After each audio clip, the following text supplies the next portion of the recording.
Oigan, bueno, pues resulta que en México, nuestro país hermoso, ya solo le queda a el preciso, a nuestra cabecita de algodón, muy poquito tiempo, no de vida, no se alegren, digo, no se asusten, sino en el gobierno, ¿no? Ya estaba por salir, pero antes de salir, él quiere dejar como que muy trazada la línea hacia dónde va o debe ir nuestra hermosa república.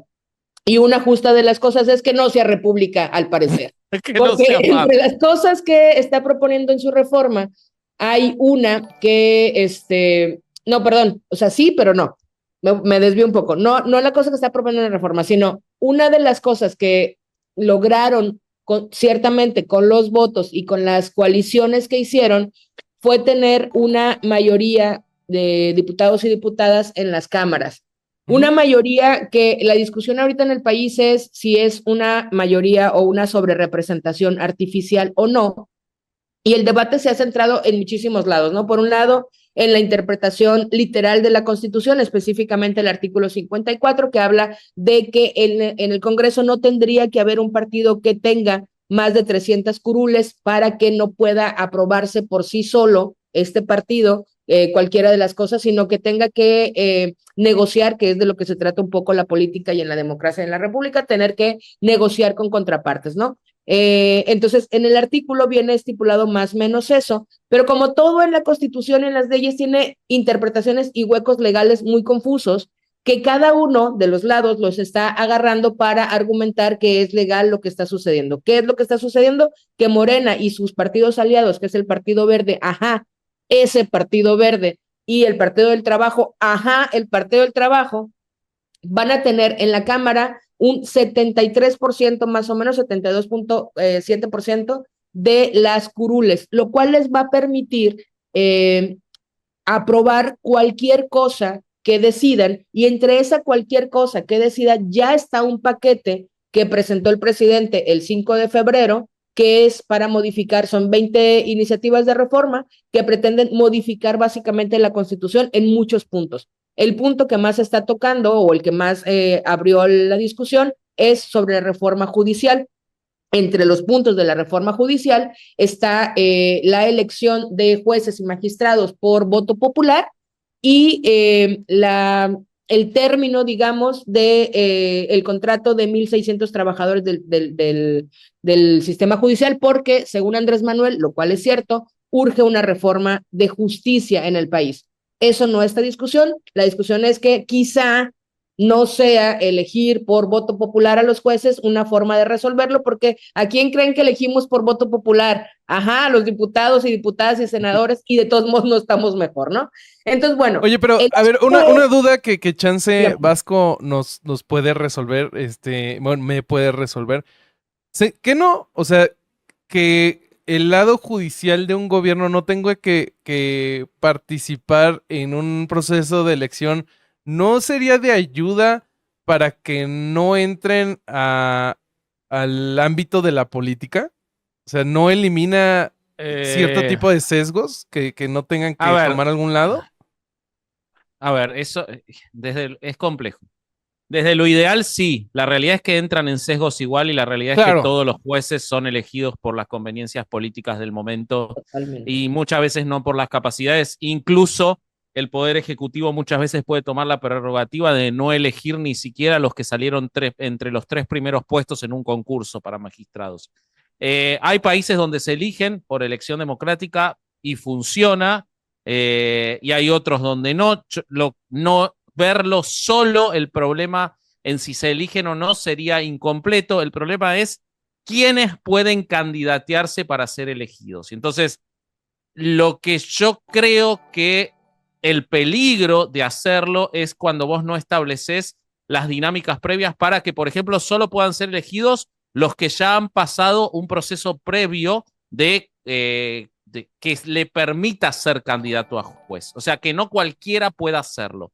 Hay estados de los Estados Unidos donde prácticamente cualquiera puede serlo con solo algunos antecedentes judiciales y es un desastre la elección de jueces. Y yo temo, el problema es que, y no están disasociadas las dos cosas que dice Caro, en un país donde ya sabes que un solo partido tiene el 73% del Congreso, es decir, la república se rompió porque la división de poderes está hecha justamente para que haya contrapesos. Si esa misma representatividad elige a los jueces, vos ya sabés que va a seguir pervertido en el sentido, no de que sean unos pervertidos, sino en el sentido estricto de la palabra, sí, la elección, porque va a ir por ese mismo lado de ese 73%, entonces ya arrancaste mal.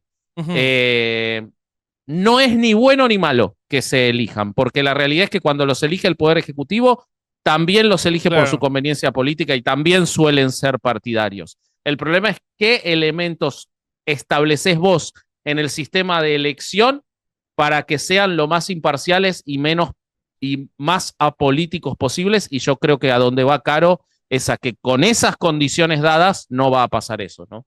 Sobre todo porque en el asunto de los jueces, que voy a un punto diferente, me quiero llevar esta conversación a otro lado, pero en el asunto de jueces y magistrados, yo lo decía también ya en una editorial, el hecho de que sean a voto popular, justamente los jueces no tendría por qué ser populares, porque no es un concurso de popularidad, no me representan, no son espacios de representación. Jueces y magistrados no nos representan a las personas, representan a la ley, no a las personas. Y si los conviertes en un concurso de popularidad, que al final de cuentas es lo que significa votar por alguien, y sobre todo en democracias tan endebles, digamos, como la nuestra, en la que realmente no sabemos quiénes son nuestros diputados locales. ¿Tú crees que vamos a leer una boleta con 1,600 nombres para saber quiénes nos van a representar mejor? Entonces se convertirá en un concurso de popularidad. ¿Cuál es el juez que presentó? Ay, mira, este está bien guapo, ¿no? En la casa de los jueces. Oye, pues es una falacia de popularidad y pues recordemos que lo popular no siempre está bien. No siempre es correcto, solo es popular. Bueno, eso por un lado.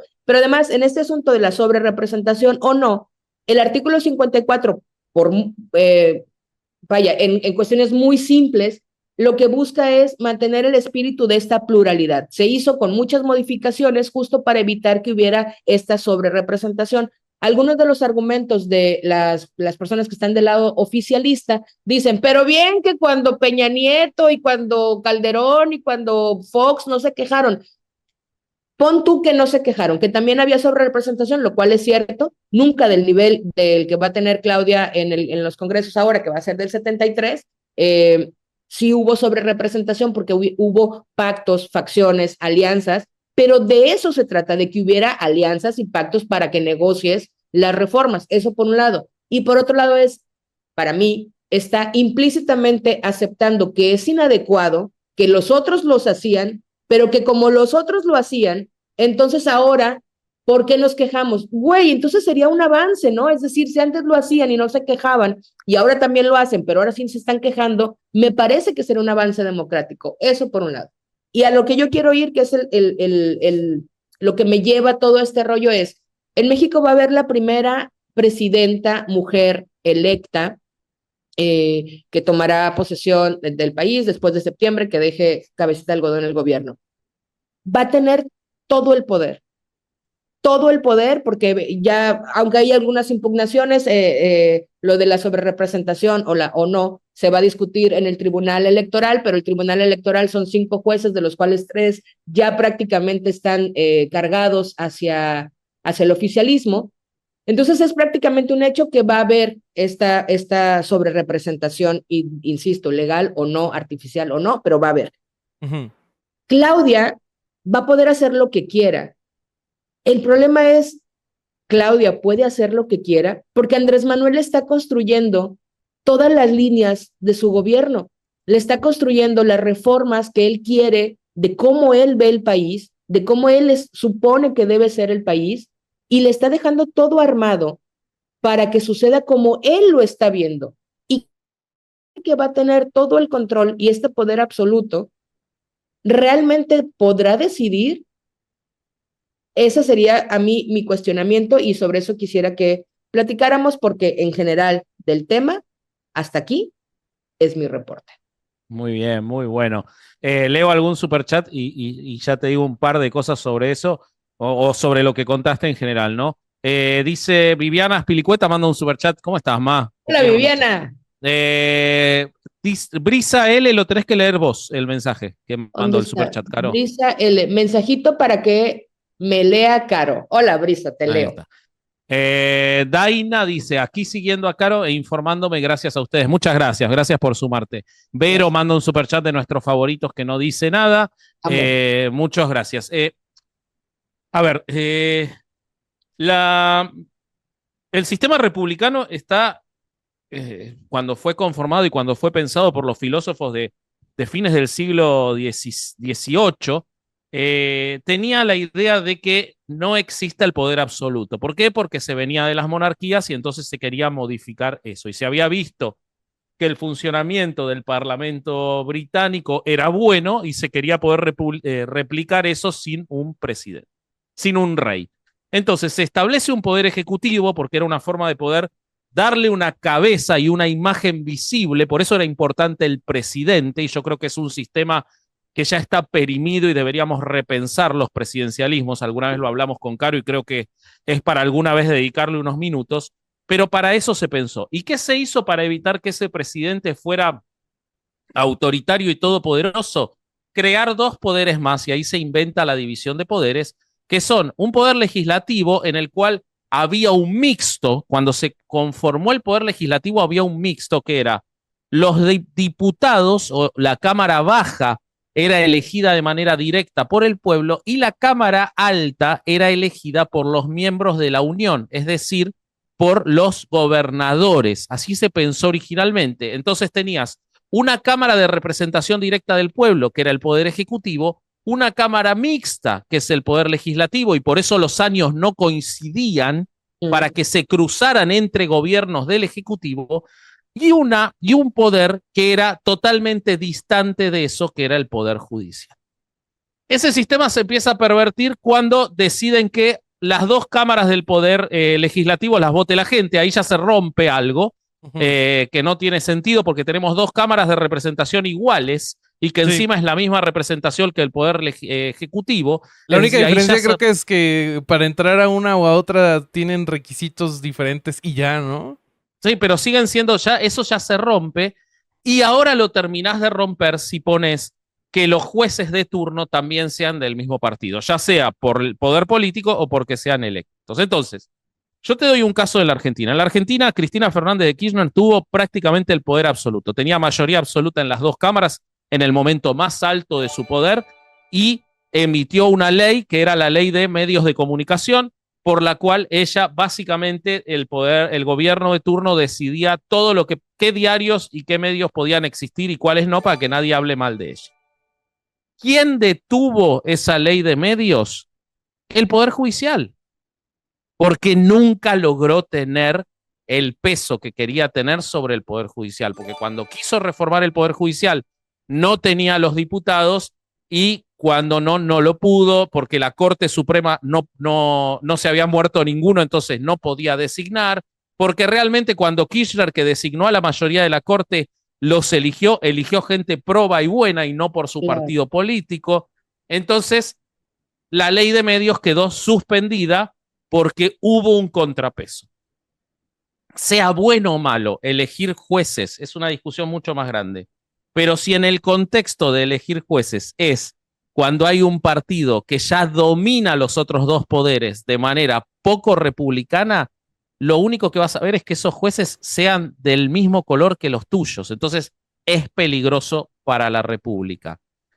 Ahora, en cuanto a lo que vos decís de si Claudia va a tener todo para gobernar, menos el hecho de que ella no va a poder gobernar al líder de su propio partido, eso es un problema muy grave y que no tiene que ver con la sobrerepresentación o no, sino con lo poco que entendemos la democracia en nuestros países, me parece. Eso me parece a mí de lo más grave, es decir, porque además tiene muchas implicaciones que golpean a muchas otras esferas, porque sí es histórico que sea la primera mujer, y entonces ya quiero ver a esta primera mujer con todo el poder, con el poder de poder tomar cualquier decisión en el papel, y no poderla tomar porque hay alguien que le trazó la ruta, y entonces eventualmente los puedo ver clarísimo diciendo, ven, para eso querían que fuera una mujer. Entonces nos retrasa en ese sentido también en unas cuestiones de luchas por equidades de género, nos retrasa en ese sentido, pero además es gravísimo que no haya ese contrapeso para discutir cualquier cosa, para tomar una decisión Y habrá una cantidad de gente que puede estar todo lo pendeja que tú quieras y decir, ¿cómo es posible que no vean que esta es la transformación? Ok, hay 30 millones de gente que no cree en la transformación de Andrés Manuel, porque estoy inventando números porque no los tengo precisos, pero vamos a suponer que hay 30 millones de gente que no cree en la transformación y hay 60 que sí creen en la transformación. Se necesitan a esas dos, al 60 y al 30. Por eso ahí sí existe la representación. Por eso, porque estas personas, sus votos valen igual. Sus votos, aunque sean conservadores y ricos y fifís y los peores y sicarios, vale su voto igual. Y estas personas entonces no van a tener esa representación en los espacios porque no hay nadie que ponga un contrapeso y nadie que diga, oye, esto que estás decidiendo quizá y solo quizá no es lo mejor para el país. Están tomando decisiones unilaterales, van a tomar decisiones unilaterales y eso es lo grave, independientemente de si es legal o no es legal, si los otros también lo hacían, si Echeverría lo hizo más. Al final de cuentas. Y lo legal no siempre es legítimo. Lo legal lo único que significa es que está en la ley. Eso es lo que significa que algo sea legal. No significa que esté bien. Puede haber un montón de deterioros que terminan llevando a que algo que no debería ser es legal. Tenemos 1000 casos en la historia. Pero además hay dos problemas. Mucha gente entiende o cree que la democracia es el gobierno de las mayorías. Entonces, ¿eso qué quiere decir? Perdiste la elección, jodete. No es eso. Y no debería ser que el único que puede tomar decisiones es el que tiene más votos, porque eso es muy endeble para la democracia. Esta frase que dice que el que gana tiene que gobernar para todos, ¿no? Pero no solo eso, sino que tiene que gobernar con los limitantes y para eso está la república con la separación de poderes. Porque te lo doy vuelta. Suponete que Claudia Sheinbaum, ojalá que no, ojalá sea la mejor presidente de la historia de México. Sinceramente, ojalá lo sea porque demostraría un montón de cosas, ¿no? Que no es lo que en la previa se presume sobre alguien que es el alfil de otro, ¿no? Ojalá lo sea. Pero supongamos que hace un mal gobierno y en unos años llega otro gobierno, ¿no? Y por votación popular del enojo de esa gente, se una oposición. Jueces que se van para el otro lado. Totalmente. Y empiezan una persecución descarnada solo por la oposición al enojo. No están para eso los jueces. Los jueces están para otra cosa. Entonces, en el sistema en el cual los poderes eligen jueces, es verdad que suelen ser partidistas, pero también lográs por la distorsión de tiempos que no sea todo así, que se produzca una mezcla entre todo lo que hay. Entonces, mal que mal, la justicia es mala en todos lados, pero algunas cosas buenas salen de eso, de que no todos los jueces sean de tu partido. Cuando vos lo distorsionás puede ser o que todos sean de tu partido o que ninguno lo sea, del anterior o del tuyo, y entonces generás una situación en la cual la justicia es otro poder ejecutivo paralelo, en eso se convierte la justicia, muy peligroso, y eso no es lo que uno quiere de la democracia.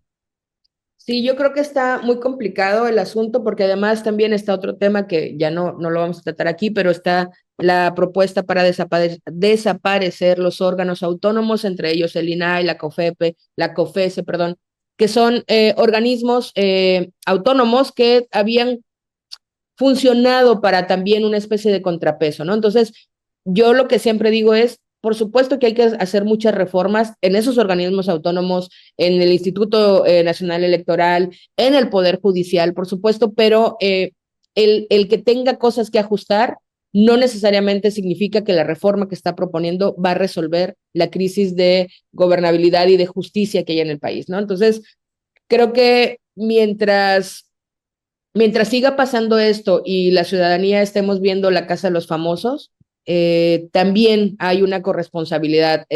Los jueces y algunos trabajadores del Poder Judicial salieron a manifestarse, salieron a hacer un paro, les amenazaron, por supuesto, con correrlos a los que estuvieran en paro. Y mientras eso sucedía, aquí en Monterrey hubo una manifestación en la Macroplaza, y tú dirás, para respaldarlos. No, para respaldar a Mario Besares, que está en La Casa de los Famosos. Y entonces se reunieron para eso. Y yo no voy a cuestionar en qué se entretiene la gente, porque las razones de cada quien, de lo que le guste para entretenerse, son muy personales. Pero si tienes el tiempo, la voluntad de tomar un día de tu descanso, un domingo que está dedicado a poder descansar de la vida de mierda que llevas porque el sistema, porque el dinero, porque la vida en general, y neta, te lo tomas para hacer una manifestación a 40 grados para apoyar a alguien en un programa de reality, cuando en el país están pasando las cosas que están pasando, yo la neta sí me cuestiono si tenemos el gobierno que merecemos. Y me agüita la idea de pensar. George Carlin tenía razón, maldita sea. ¿Qué decía? Justo eso de que tenemos el gobierno que merecemos, porque, a ver, los políticos salen de la sociedad, o sea, son solo un reflejo de cómo somos, y pues sí. Pero vos decís, yo no quiero intervenir en cómo se entretiene la gente, pero Mario Besares sí intervino en cómo se entretenía la gente, decidiendo que no se entretengan más con Paco Stanley. Entonces me parece que en ese caso quizás se pueda hacer una Habría que ponerlo en una balanza y decir qué tan buena idea. Qué tan bueno o malo hizo, ¿no? Paco Stanley. Claro. O sea, Sí, hasta aquí mi reporte sobre eso.